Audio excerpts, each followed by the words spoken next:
Bonjour Jean-Jacques. Bonjour Sarah. Alors, aujourd'hui, on va parler un petit peu de la mauvaise foi. Tout à fait. Mais avant ceci, si je peux vous présenter. C'est très gentil à vous.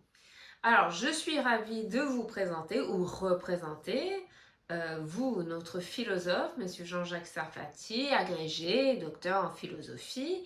Pour ceux qui nous joignent pour la première fois sur cette chaîne, Monsieur Sarfati a été avocat à la Cour d'appel de Paris. Il est également auteur de 9 livres de philosophie. Après avoir défendu une philosophie académique, disons, il a décidé avec d'autres de créer un mouvement pour permettre la mise en place d'une philosophie innovante destinée à nous aider à comprendre et décrypter le monde contemporain, ce qui a donné la naissance à Philosophie vivante, Université des liens, dont il est le cofondateur. Demain, le 19 octobre 2024, Jean-Jacques va faire une nouvelle intervention, cette fois sur le thème d'aujourd'hui, la mauvaise foi. Donc, on pensait que ça serait utile de faire une petite vidéo sur ce sujet. Alors, Jean-Jacques, merci beaucoup. Merci à vous. Dans un premier temps, beaucoup de gens ont besoin de définition. Qu'est-ce que c'est en fait la mauvaise foi? Alors justement, ça va être l'objectif de notre échange aujourd'hui, de déterminer ce qu'elle est. Il y a des définitions. Les définitions qui sont données sont dans les dictionnaires. Notamment, on associe la mauvaise foi à l'utilisation d'artifices, à la déloyauté, à une forme de malhonnêteté. Mais justement, notre objectif aujourd'hui, ça va être de dépasser ces définitions qui sont, mais d'utiliser pour voir en fait comment le sens commun les comprend. Mais essayer de voir justement que le sens commun ne dit pas vraiment, donne un aspect, mais ce n'est pas vraiment l'aspect qui me paraît le plus juste. Et c'est cet aspect juste qu'on va essayer de trouver. D'accord, très bien. Il n'y a pas un côté un peu religieux, je veux dire, foi. Qu'est-ce que ça veut dire, ça, foi? Très bonne question, effectivement, puisque donc déjà, dès qu'on aborde ce sujet, il y a deux mots importants, le mal, la question du mal et la question de la foi. Et c'est vrai qu'on peut se poser la question de savoir pourquoi. Je crois l'approche qu'il faut faire, c'est une approche en fait qui doit être globale. On ne doit pas s'arrêter à un seul auteur, une seule approche. Je pense qu'on va essayer ensemble, si vous voulez bien, de voir, avec le peu de temps qu'on a, mais ça vaut la peine de voir un peu toutes les approches qu'il y a pu y avoir du sujet. Et il y a notamment une approche religieuse. Alors si vous voulez, on peut peut-être commencer par celle-là. Alors, donc, l'approche religieuse, en fait, elle renvoie à l'idée de religion. Finalement, la mauvaise foi, dans l'idée de religion, c'est une foi qui n'est pas bonne au sens où elle ne correspond pas à certains critères. Alors là-dessus, il y a toute une histoire de la religion sur le sujet, et je ne vais pas l'aborder puisque c'est un thème en soi, mais on pourrait dire qu'il y a, je dirais que pour le religieux intolérant, la mauvaise foi, c'est celle qui ne correspond pas à ce qui est bien pour lui. Hein. Euh, alors, il y a, je dirais, une autre manière d'envisager les choses sous l'angle de la religion, c'est-à-dire de dire que je pense que c'est bien pour moi, mais j'ai de la tolérance envers l'autre, et dans ces cas-là, je dirais que la foi de l'autre n'est pas mauvaise, c'est sa foi à lui. Hein.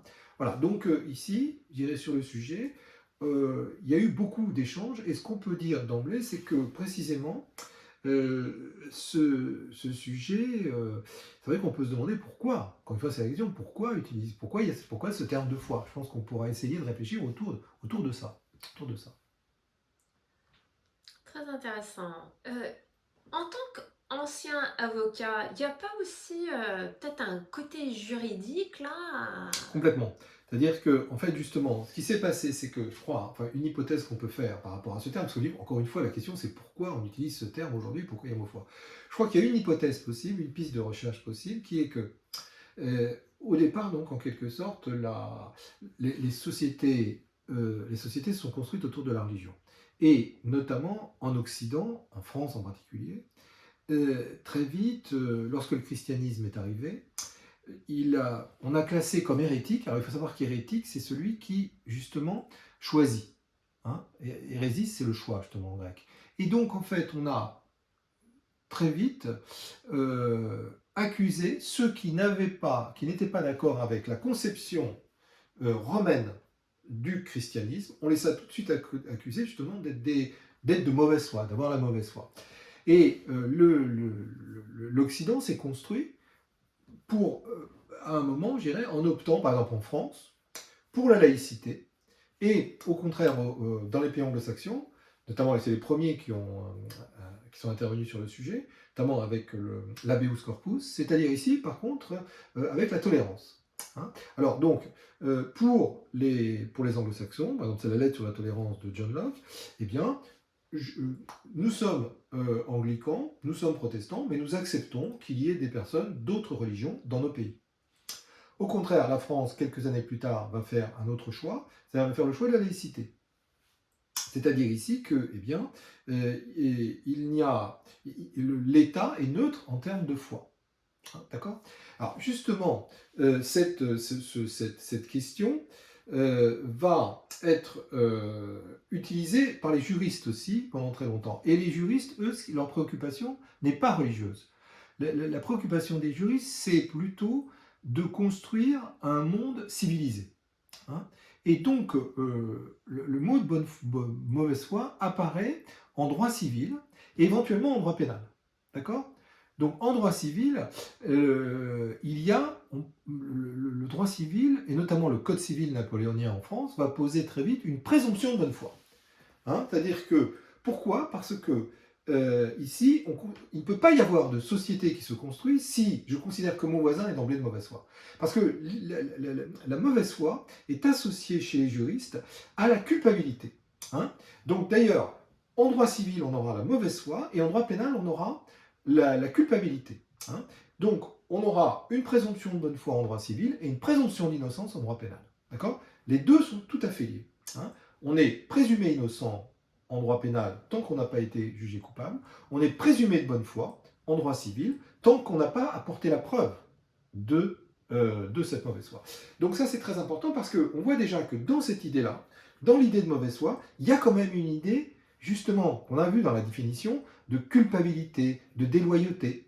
Et effectivement, en droit, la mauvaise foi est intentionnelle. Hein. Elle suppose vraiment une intention de nuire. Hein, une intention de faire le mal. D'accord ? Donc, à la différence, par exemple, de la culpabilité. Parce que, par exemple, on peut être coupable d'un crime qu'on a, je dirais, commis, mais, par exemple, eh bien, par exemple, si on est on conduit une voiture, et puis, malheureusement, eh bien, puisque vous avez signalé que j'étais avocat, effectivement, ça m'est arrivé une fois j'avais une affaire, eh bien, un jeune homme conduisait une voiture et puis une jeune fille s'est jetée sur sa voiture. Donc là, ici, il n'était pas, il a tué quelqu'un, mais il ne l'a pas tué de manière intentionnelle. D'accord ? Donc là, ici, ce qu'on peut voir, c'est qu'en droit pénal, on peut être coupable d'un crime sans avoir voulu le commettre. Hein, d'accord ? Donc ce cas-là, ce n'est pas un assassinat. Hein. On a tué, mais on n'a pas assassiné. Bon.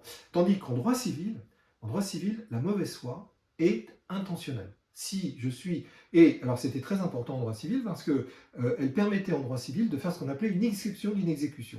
C'est-à-dire que si par exemple on donnait son accord à quelqu'un, on pouvait se dédire en disant « nous avons passé un accord tous les deux, mais tu as été de mauvaise foi, tu es de mauvaise foi dans l'interprétation de ce contrat, et à partir de ce moment-là, moi je me dédie de cet accord que nous avons passé. » Alors qu'est-ce que c'est la mauvaise foi ici, par exemple en droit civil ? Eh bien, la jurisprudence, on donne plusieurs exemples, mais par exemple, je ne sais pas, par exemple, c'est une manière déloyale de lire un contrat. Hein. Les contrats sont toujours susceptibles d'interprétations multiples, et on peut très bien les interpréter de mauvaise foi. Par exemple, quand on prend un exemple, eh bien, si le contrat dit, voilà, par exemple, supposons que c'est un contrat de bail, c'est-à-dire on loue un appartement, et la personne dit, voilà, tu dois rendre l'appartement à telle heure, à 10 heures.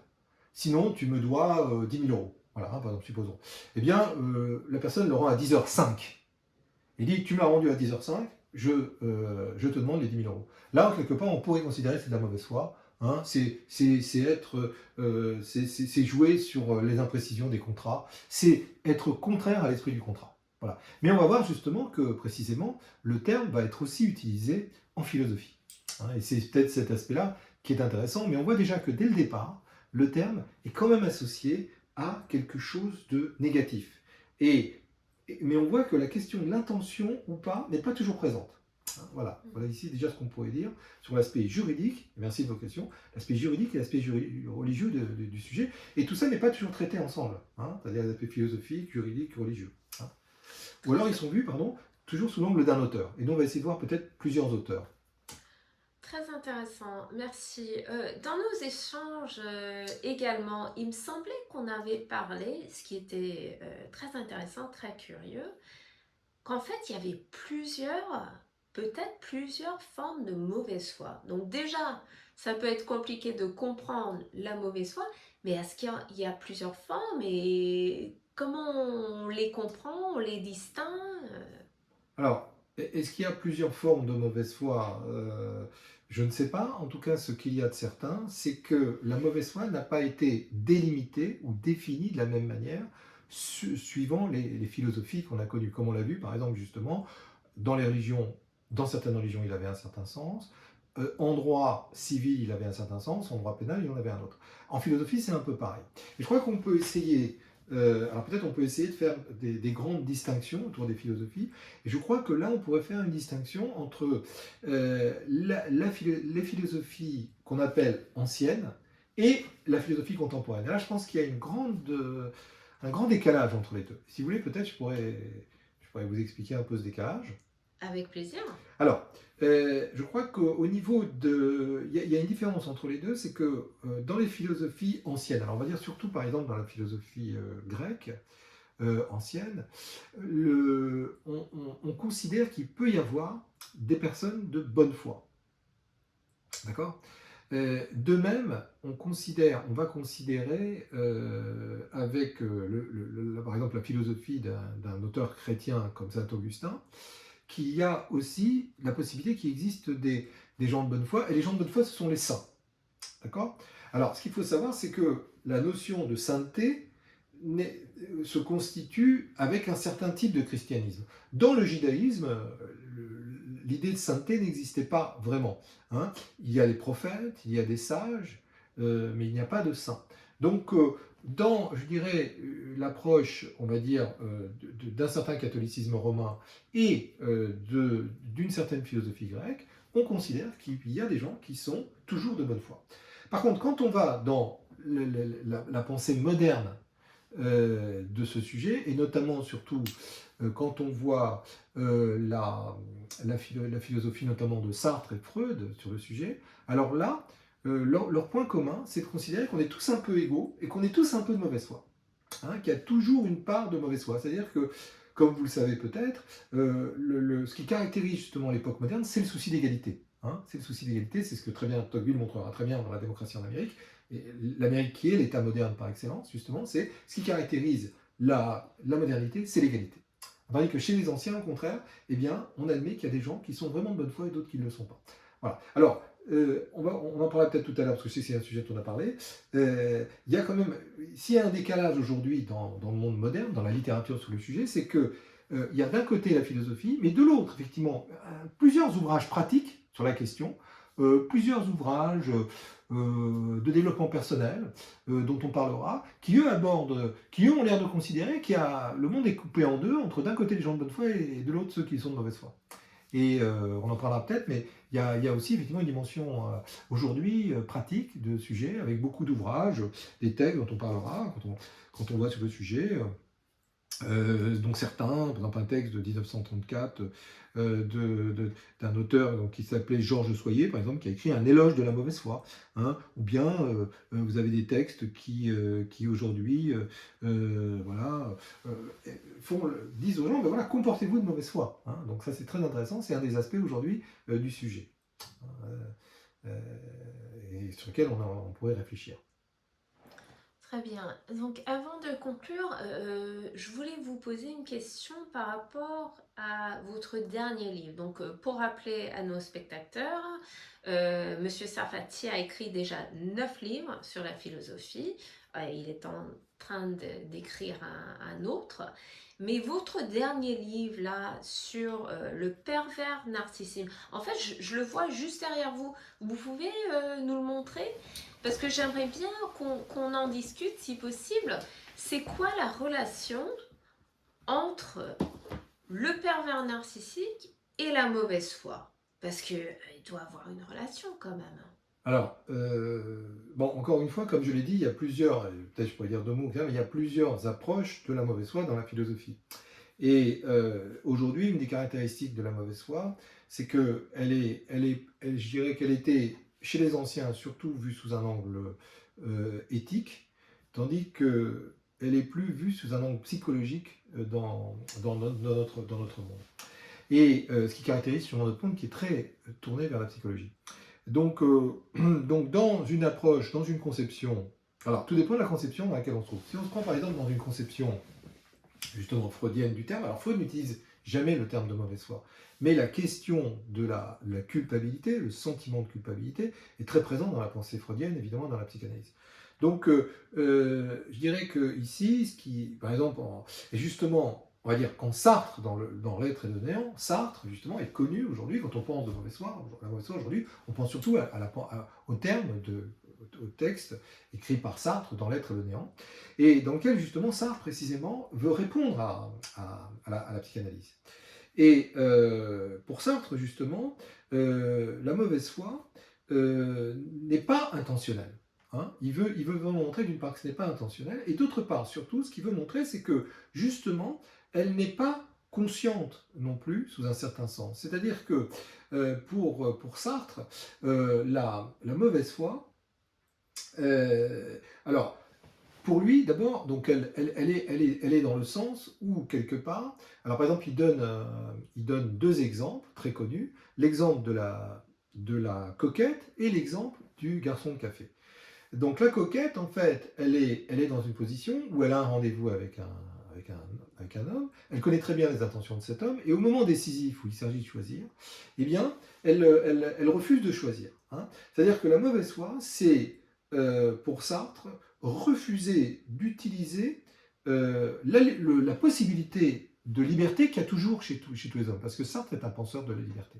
Donc je dirais que être de mauvaise foi, c'est refuser d'être soi-même, hein, ou au contraire, quand il prend l'exemple du garçon de café, alors le garçon de café au contraire c'est quelqu'un qui se comporte absolument comme un garçon de café, mais qui n'est pas en tant que tel garçon de café, donc au contraire c'est le fait de vouloir à tout prix coller au métier que l'on fait. Hein. Donc, pour Sartre, la mauvaise foi, c'est refuser, en un sens, de refuser d'utiliser la liberté qui est en nous, et justement, il y a mauvaise foi, dans le sens où il y a mauvaise croyance de ce qu'on est. On croit qu'on ne peut pas être quelqu'un de libre. Hein. Elle est là l'idée de mauvaise foi chez Sartre. On croit qu'on ne peut pas être libre, alors qu'on l'est parfaitement, et on refuse de l'être. Et pourquoi se comporte-t-on comme ça? Parce que justement, on ne veut pas assumer sa liberté. On veut justement pas être quelqu'un de responsable. Donc, dans la conception, pour répondre à votre question, dans la conception sartrienne, par exemple, eh bien, évidemment, ce n'est pas du tout, enfin, je dirais que le pervers narcissique n'est pas du tout dans cette dimension-là, ça n'a rien à voir. Hein. Le pervers narcissique, hein, c'est quoi? C'est quelqu'un, en fait, qui est narcissique, qui est un narcissique. Alors, qu'est-ce que c'est le narcissisme dans la pensée freudienne? Le narcissisme, c'est... il y a un narcissisme primaire dans la pensée freudienne, hein, c'est-à-dire que dès que l'enfant naît, il prend comme objet sexuel, comme on le sait, deux objets. Le parent de sexe opposé et d'autre part lui-même. Hein, et le narcissisme est un amour sexuel de soi. Alors, justement, pourquoi un adulte reste-t-il narcissique? Parce qu'il continue à être amoureux de lui-même. Et donc il tourne, normalement, être amoureux, c'est aimer, ce que dit Freud, un objet, c'est-à-dire un autre sujet, tandis que le narcissique, c'est celui qui prend comme objet d'amour lui-même. D'accord? Mais amour au sens sexuel du terme. Hein. Amour au sens de... il retourne, dans la pensée freudienne, il retourne la libido, sa libido, il la retourne contre lui. D'accord? Alors, le problème, c'est que ici, tous les narcissiques ne sont pas pervers. Hein, tous les narcissiques ne sont pas pervers. Le narcissisme, mais souvent, souvent le narcissisme conduit à une perversion. Pourquoi? Et c'est ça le pervers narcissique. Le pervers narcissique, c'est quelqu'un euh, qui est exclusivement tourné vers lui-même et qui, ben forcément, pour pour se nourrir, on a besoin des autres. Hein. Et normalement, dans une relation saine, justement de bonne foi, dans une relation saine de bonne foi, eh bien, on s'apporte mutuellement du bien. C'est comme ça qu'on se nourrit les uns les autres, par le bien, par l'amour justement, par l'affection qu'on s'apporte. Tandis que le pervers narcissique, lui, il se nourrit des autres, mais un peu à la manière d'un prédateur. C'est-à-dire que son objectif, c'est toujours de gonfler l'amour qu'il a de lui-même en humiliant les autres, en leur faisant mal. D'accord? Donc, pour répondre à votre question, on pourrait dire que le pervers narcissique est évidemment toujours de mauvaise foi. Hein, il est toujours de mauvaise foi, au sens, par exemple, sartrien du terme. Hein, et évidemment, et même au sens, par exemple, juridique qu'on a vu tout à l'heure. Mais par contre, tous les gens de mauvaise foi ne sont pas des pervers narcissiques. D'ailleurs, même pour Sartre, justement, comme je l'ai dit, on est tous un peu de mauvaise foi. Hein, si on est tous un peu de mauvaise foi, eh bien par contre, parce que pourquoi on est tous un peu de mauvaise foi pour Sartre? Parce que il faudrait être... La pure bonne foi, c'est la pure conscience. Et ça n'existe pas. Hein, parce que être purement conscient chez Sartre, ça veut dire avoir la possibilité de prendre un recul parfait par rapport à soi-même. Hein. Pour Sartre, on ne devient conscient que quand on se néantise, comme il dit. C'est-à-dire que quand on se vide, on se décale pour voir qui on est. D'accord? Et donc c'est ce moment de conscience très important où on se regarde, on a du recul sur nous-mêmes, où là on est content. On est complètement conscient. Mais pour ça, c'est impossible, aucun homme n'y arrive. Ça, c'est qu'un idéal. D'accord? Donc, encore une fois, nous sommes tous un peu de mauvaise foi pour Sartre. Pour Freud, nous sommes tous un peu névrosés, je dirais, pour aller vite. C'est un peu le propre de la philosophie contemporaine sur la question. Mais en revanche évidemment, il y a, on va dire, 10% de pervers narcissiques. Hein. Le pervers narcissique, c'est vraiment quelqu'un de dangereux qu'il faut fuir, un peu comme la personne qui fait du gaslighting, qu'il faut fuir lorsqu'on le rencontre. Parce que lui, son intention, il ne se nourrit qu'en faisant du mal aux autres, qu'en les écrasant. Et oui, et donc finissons sur cela. On a parlé beaucoup de théorie. Côté pratique, bon, on a touché un peu là-dessus, donc merci. Mais que fait quelqu'un en face de quelqu'un de mauvaise foi au quotidien, par exemple? Alors, ce qu'il y a d'intéressant aujourd'hui, c'est que justement, il y a deux types d'ouvrages, comme je l'ai dit, sur le sujet. Donc, il y a les ouvrages juridiques, il y a les ouvrages religieux, il y a des ouvrages de la philosophie ancienne, j'en ai pas parlé, mais enfin, on n'a pas le temps, notamment, sans citer le terme vraiment tout à fait, mais Aristote et Platon et Augustin, on peut parler de la question de la mauvaise foi. Il y a donc, on a parlé de la pensée freudienne et Sartre, mais il y a aussi beaucoup d'ouvrages pratiques aujourd'hui sur le sujet. Et en gros, ces ouvrages se divisent en deux parties. Vous avez soit des ouvrages qui disent comment il faut être de mauvaise foi, comment faire pour être de mauvaise foi, pourquoi. Parce que, par exemple, il y a un auteur, comme j'ai dit tout à l'heure, un auteur qui s'appelle Georges Choyer, qui écrit un élève de la mauvaise foi, parce que pour lui, en fait, la mauvaise foi, la définition qu'il donne de la mauvaise foi, c'est la manière dont les gens civilisés obtiennent ce qu'ils désirent aujourd'hui. Hein. C'est-à-dire qu'en gros, dans le monde, on va dire, ancien, c'était par la force ou par la naissance. Eh bien, pour Soyer, hein, des anglais, ce qu'il nous dit, c'est que c'est le plus habile qui l'emporte, ou le plus séducteur, hein, en quelque sorte. Donc, il donne des conseils. Il donne des conseils pour être de mauvaise foi. Alors, ces conseils, c'est quoi? Eh bien, et là, c'est pas tout à fait Soyer, mais c'est ce genre de littérature. Eh bien, c'est justement, par exemple, refuser de reconnaître ses torts, retourner la situation toujours à son profit, jouer l'émotion contre la raison. Hein, c'est toute une série de stratagèmes, justement. Et vous avez aujourd'hui, c'est ça qui est terrible, vous avez aujourd'hui des ouvrages qui donnent des conseils à des gens. Hein, et c'est des ouvrages qui se vendent très bien. Hein. Il y a aussi par exemple la question démagogique. Hein. Par exemple, il y a un livre notamment que j'ai rencontré dans mes recherches où par exemple on vous parle de l'art d'être démagogue. Alors qu'est-ce que c'est le démagogue? C'est celui qui conduit les foules, hein, qui domine les foules. Et par exemple, cet ouvrage vous dit le démagogue, celui qui connaît très bien les émotions de la foule et qui va les flatter. D'accord? Donc, vous avez une partie d'ouvrages qui sont comme ça, qui donnent des conseils à des arrivistes soucieux justement de réussir. Alors dire voilà, la mauvaise foi va te permettre de réussir. Puis au contraire, vous avez un autre type d'ouvrage, extrêmement intéressant, qui eux, au contraire, cherchent à guérir toutes les victimes de ces gens-là. Hein. Et là, au contraire, qui donnent des conseils à justement pour se protéger lorsqu'on rencontre des personnes de mauvaise foi. Et là, ici, je dirais que, par exemple, je dirais que dans ces ouvrages, il y a d'abord, je crois, souvent ils sont intéressants, mais en même temps très limités, c'est-à-dire que dans le sens où ces ouvrages, d'abord, s'interrogent sur la mauvaise foi de l'autre, pas sur la nôtre. Or, comme on l'a vu d'abord, c'est d'abord sa propre mauvaise foi qu'il faut interroger plutôt que celle de l'autre. Mais ce qui est intéressant dans ces ouvrages, c'est qu'il y a toujours la mauvaise foi de l'autre. Bon, mais quand même, ce qui est intéressant dans ces ouvrages aussi, c'est que ils imposent, ils demandent de faire deux distinctions, je crois, qui sont intéressantes. Première distinction, lorsque tu as quelqu'un en face de toi que tu soupçonnes de mauvaise foi, il pose quand même l'idée souvent d'être sûr. Est-ce qu'on est sûr qu'on est face à quelqu'un de mauvaise foi? Parce que justement, la tendance naturelle de chacun, c'est de dire tu es de mauvaise foi. Hein. Donc c'est toujours facile d'accuser l'autre en disant tu es de mauvaise foi. Donc d'abord, écouter l'autre, lui poser des questions. Il donne beaucoup de conseils. Par exemple, faire ce qu'ils appellent une métacommunication. C'est-à-dire essayer de réfléchir ensemble en disant mais qu'est-ce que tu as voulu dire? Quel est ton objectif? Pour bien être sûr hein, qu'on a en face de nous quelqu'un s'assurer de ça. Donc faire une sorte d'enquête d'abord. Hein. Et ça, le faire le plus impartialement possible, le plus objectivement possible, avec le plus de bienveillance possible avec l'autre. Bon. Après, une fois qu'on a fait cette enquête, par exemple ce que donnent ces ouvrages, ben, c'est de se dire, bon, ben là, ici, voilà, de se dire, voilà, bon, moi j'ai tel ou tel élément, un peu comme souvent, comme je disais tout à l'heure, un peu de manière juridique, un peu, voilà, j'ai tel et tel élément qui prouve, non, là, il a fait ça, là, il a fait ça, là, il a fait ça, ou elle a fait ça. Donc là, c'est beaucoup de choses. Hein. Et là, après, deuxième question, pourquoi est-ce qu'il est de mauvaise foi? Est-ce que c'est justement une mauvaise foi au sens sartrien du terme, c'est-à-dire ici, ben finalement, quelqu'un qui ne veut pas se voir tel qu'il est, parce que pour lui, ça remettrait trop en cause son image, ça remettrait trop en cause certaines de ses croyances. Donc, il est de mauvaise foi, mais parce qu'il ne peut pas faire autrement sur le moment. Donc là, à l'égard de ces personnes, plutôt être bienveillant, hein, essayer de les accompagner, à les amener à se révéler, à essayer d'aller petit à petit vers des vérités qu'ils ne veulent pas voir, et on est tous pareils. Hein.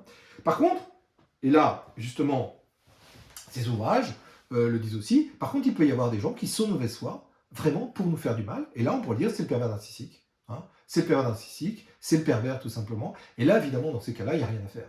Hein, ce que disent tous les psychologues, il n'y a rien à faire. C'est-à-dire qu'il faut fuir. Et même d'ailleurs, ce que disent les psychologues aussi, c'est que quand on pense que quelqu'un fait du gaslighting ou même de la mauvaise foi, il faut fuir. Parce que déjà, quelque part, c'est qu'il y a quelque chose dans la relation qui est toxique. Il y a quelque chose dans la relation qui fait qu'il ne peut pas y avoir d'échange. Ou alors, il y a quelque chose dans notre vécu de cette relation qui pose problème. Donc, il faut tout de suite, je dirais qu'il y a une grande différence à faire entre cette personne est de mauvaise foi parce qu'elle est face à une souffrance qu'elle ne veut pas voir. Elle est face à justement à un conflit par rapport à son image. Hein. Ça la remettrait trop en cause.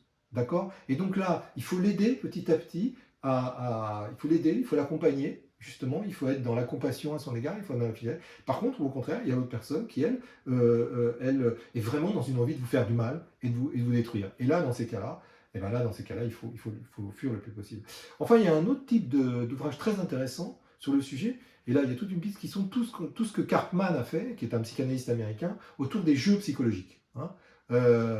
Et c'est-à-dire donc le fameux triangle de Karpman, je ne sais pas si vous connaissez, qui est extrêmement intéressant, où là, effectivement, c'est vrai que je dirais que vous savez, c'est l'idée qu'il y a quelque part le triangle infernal entre le bourreau, la victime et le sauveur. Hein. Et donc là, ici, chacun a une mauvaise foi parce que chacun joue un jeu. Hein. Voilà, donc là, évidemment, ben là, par exemple, les conseils que donnent les ouvrages sur le sujet, c'est refuser de jouer, justement. Refuser de jouer à la victime, refuser de jouer au bourreau, refuser de jouer au sauveur. Hein, mais être soi-même. Voilà. Donc là, la mauvaise foi ici, dans ce cadre-là, c'est jouer. Jouer psychologiquement. Être dans un jeu. Et pas nécessairement pour détruire l'autre. Parce que, justement, c'est une attitude infantile. Voilà. Donc on pourrait dire, pour résumer un peu, que quelque part, la mauvaise foi, finalement, c'est une sorte d'attitude infantile. Hein, voilà. Très bien, bah, merci beaucoup pour tout cela. Pour en finir, pour les gens, pour nos spectateurs qui réfléchissent encore s'ils veulent venir demain soir ou pas, dites-nous un petit peu comment, qu'est-ce qui va se passer pendant l'intervention demain soir? On peut s'attendre à quoi? Eh ben, on peut s'attendre, si vous voulez, à d'une part, en fait, donc on fera une petite intervention sur le sujet où je présenterai un petit peu certains des aspects que je viens de vous indiquer. Ensuite, il y aura un échange avec le groupe parce que l'idée, c'est justement la philosophie vivante et l'idée, c'est que ce n'est pas que le philosophe qui a le savoir. Le savoir vient aussi de celui qui n'est pas nécessairement philosophique, qui est philosophe. Et donc, l'idée, c'est justement de trouver une approche la plus juste possible de ce qu'est de la mauvaise foi, et une mauvaise foi qui pourrait, justement, une délimitation de la mauvaise foi qui pourrait nous être utile hein, aujourd'hui. Par exemple, parce que quand il y a quelque chose d'intéressant, par exemple, dans la conception sartrienne de la mauvaise foi, c'est que Sartre, justement, eh bien, quand il crée la mauvaise foi, c'est pour s'opposer à Freud. Parce que, si vous voulez, la pensée freudienne, on ne peut pas construire de pensée politique, de structure politique en se construisant sur Freud. Parce que Freud avait une vision extrêmement négative de l'homme. Il avait une vision animale de l'homme. Mais c'était normal parce que Freud, en fait, s'intéressait justement à la guérison de notre sphère intérieure. C'était un médecin. Et son but, c'était de soigner les gens. Donc, le but de Freud, c'était pas de juger les gens, c'était de les soigner, de les aider à guérir de leur trauma, et notamment leur trauma d'enfance. Sartre, lui, il essaie, justement, il réutilise ce terme de mauvaise foi, parce que il dit on ne peut pas construire une société constituée uniquement d'irresponsables. Hein, parce que même si on est malade, même si on souffre, à un moment, il faut quand même assumer qui on est. D'accord donc Sartre va nous rappeler effectivement qu'on est libre de choisir à tout moment sa vie, on est libre de faire le bien ou le mal malgré tout. Alors bien sûr, c'est pas si simple, mais il y a quand même cette liberté à un moment de choix. Et par exemple, c'est pour ça que j'ai toujours pensé que le pervers narcissique, c'est quelqu'un qui choisit de faire le mal au fond. Hein, c'est quelqu'un qui, malgré tout, il a choisi le mal, parce que justement, voilà, parce que si on veut gagner, c'est plus facile de tricher aujourd'hui. Hein. Eh bien, là, moi, il y a un problème, simplement, dans, à mon avis, la conception sartrienne. C'est que la conception sartrienne, justement, elle dit que chacun est libre de choisir, mais qu'il n'y a pas de bien et de mal. C'est que finalement, chacun peut décider ce qui est bien et le mal.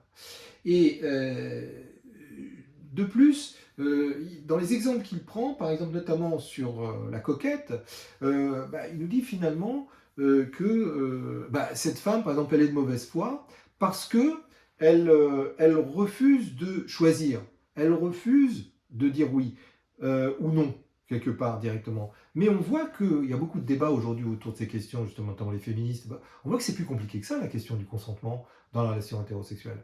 Donc je dirais que ce qu'on essaiera de faire demain, c'est essayer justement de partir de ce que nous ont légué les penseurs traditionnels pour essayer peut-être de repenser tout ça à l'aune des problèmes, de nos problèmes aujourd'hui à nous, de nos problèmes contemporains. C'est ça la philosophie vivante. C'est une philosophie justement qui essaie d'innover, comme vous l'avez très bien dit, qui essaie peut-être en partant, hein, pas ignorant, en partant de ce que les philosophes prédécesseurs qui nous ont précédés nous ont fait, pour pouvoir essayer d'inventer, pouvoir essayer d'aller plus loin, hein, en voyant les manques de ces philosophies et essayer peut-être de les combler à notre manière, et en disant qu'on ne fera jamais œuvre définitive, il y aura toujours ensuite d'autres qui viendront pour compléter ce qu'on a vu. La philosophie est un débat permanent à travers le temps, et c'est ce débat qu'il faut poursuivre. C'est ça une philosophie. La philosophie est vivante dans ce sens, c'est-à-dire c'est un débat infini sur des thèmes essentiels. Mais c'est un thème essentiel, c'est ça qu'on essaie de voir ensemble, ce sujet, et un sujet très contemporain.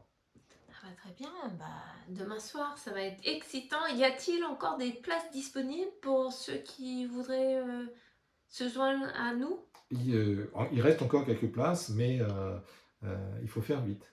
Faut faire vite. Vous avez pas un petit flyer derrière vous qu'on peut montrer à tout le monde? Il me semblait. Euh, non, je ne l'ai pas, je suis désolé, je ne le retrouve pas, Il me semblait. mais c'est pas très grave. Bon, Voilà, en tout cas, merci d'y avoir pensé. bah écoutez, pour ceux à qui ça intéresse, vous avez le lien, hein, puisque vous regardez cette vidéo. Merci beaucoup Jean-Jacques à toi. Je pense que demain ça va être très intéressant. Et puis bah, on espère, vous nos spectateurs, de se revoir très vite. Merci, Sarah. Au revoir.